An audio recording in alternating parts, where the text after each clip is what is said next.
कि हम अपने प्रकाश से और तुम्हारे सामने एक सुई फेंक दी जाए और ये कहा जाए कि इस अंधेरे में सुई को ढूंढ के दिखाओ, तो हाथ से इधर उधर टटोल फिरो, सुई दिखाई नहीं देगी। क्यों? कि तुम अपने प्रकाश से प्रकाशित नहीं हो, लेकिन तुमसे प्रकाश तो उसमें है, एक मशाले में। ऐसे एक तीली को जलाया और प्रकाश हो गया, और प्रकाश से आपने एक सुई को उठा लिया, लेकिन तुम्हारा प्रकाश कहाँ है?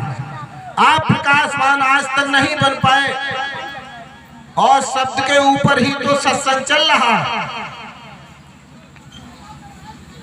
सतयुग त्रेता द्वापुर बीता, काहू न जाने शब्द की रीता।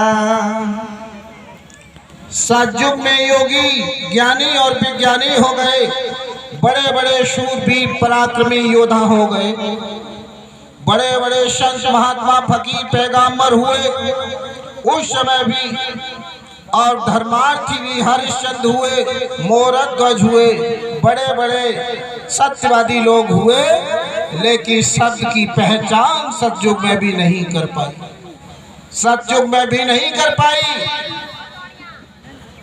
तभी तो कहा है कि सतयुग में भी शब्द को नहीं खोज पाया। उस समय सतयुग योगी सब विज्ञानी और कार्य हर धान तरे भव प्राणी। सतयुग में सब योगी थे, ज्ञानी और विज्ञानी थे।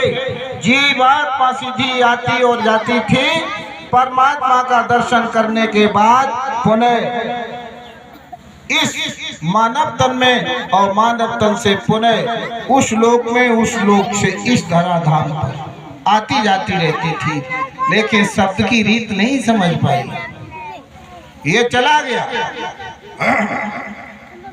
सतयुग में बहुत बहुत बड़े बड़े काम हुए, और सतयुग की साधना आप करना चाहो, सतयुग की गाथाएं आप सुनते हो, श्रीमद् भागवत में आपको सुनाया जा रहा है, तो सतयुग की कथाएं आप सुनते हो। और ये भैया क्या है इस समय? कलयुग।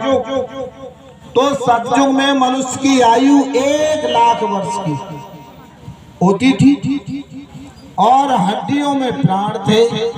1,00,000 वर्ष तक मनुष्य जीता था।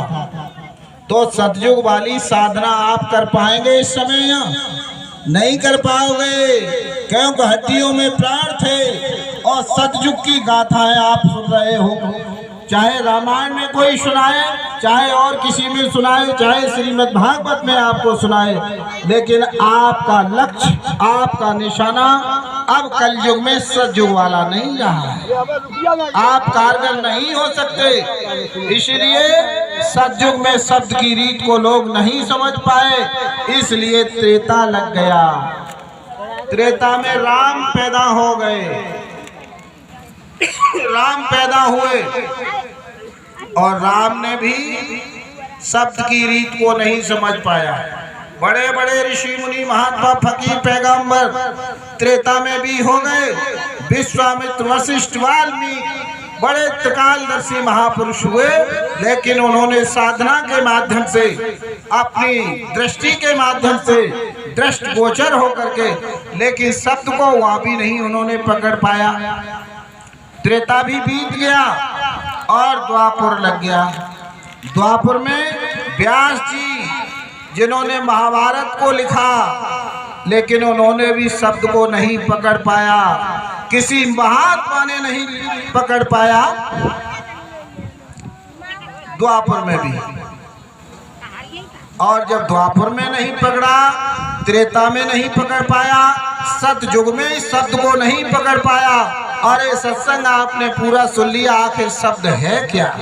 शब्द वो नाम है, वो शक्ति है, और शब्द वो अनहद वाणी, आकाशवाणी कलमा आए, जो ऊपर से आवाज, गहनी आवाज, रूहानी आवाज जो उतर रही है तुम्हारे अंदर, जो 24 घंटे धुनकार दे रही है, दुनिया जो बज रही है, संगीत कलाएं जो तुम्हारे अंदर हो रही हैं, वही तो शब्द है। शब्द से तुम जी रहे हो, शब्द की धार, शब्द की डोरी पकड़ करके तुम इस स्मृति लोक में आए, इस धराधाम पर आए, और उसी शब्द की डोरी पर डोरी पकड़ करके, किसके माध्यम से? संत सतगुरु के द्वारा बताए हुए रास्ते से उसी डोरी को पकड़ करके तुम अपने धाम को पहुंचोगे, जिस धाम रास्ते से आए, और कोई रास्ता नहीं है।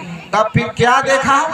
उस मालिक की अपार दया हो गई, उस प्रभु की दया कृपा हुई, और अनामी महापुरुष ने ये सोच लिया कि सतयुग बीत गया, त्रेता चला गया और द्वापर चला गया, और किसी ने इसको नहीं पकड़ पाया।